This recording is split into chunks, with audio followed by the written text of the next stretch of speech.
সত্যিকারের ভিডিও বুঝি, মেজাজটা কিন্তু এসটিওর মতো। আমি যদি সত্যিকারের এসটিও কিংবা ভিডিও হতাম তাহলে তোমার মতো মেয়ে বাড়িতে বউ হয়ে আসতে পারতো না। তুমি আমার সঙ্গে কথা বলবে।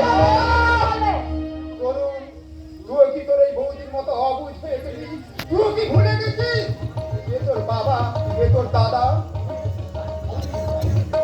বৌদি, রাত থেকে যাত্রা করে এসেছিল, তাই মেজাজটা আমি ঠিক রাখতে পারিনি। তুমি তুমি আর আমি ক্ষমা করে দাও। নাই চৌতালি নাও, ওই বর্তমান থেকে সীতাভোগার ঠিকানা নিয়ে এসেছে, তুমি ওগুলো নিয়ে ভেতরে যাও।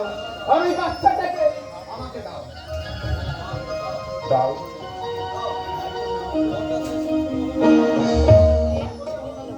বাচ্চাটা তো এখন নাম রাখুনি। না না রে, তবে বাবা একটা নাম দেবে। কি নাম? অর্জুন। বাহ, বাচ্চা দেখতেও ভারী।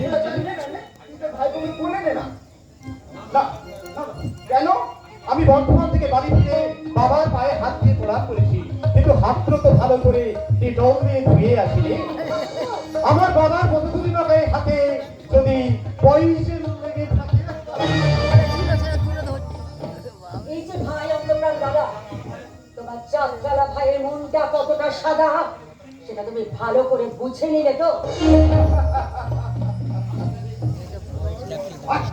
আজকে এই কুরুক্ষেত্রের যুদ্ধ সব সংসারে চলছে, তাই সব সংসারে দ্রৌপদীরা বলছে দুঃশাসনের বক্ষ রক্ত বিনা না বাঁধিবে বেশ।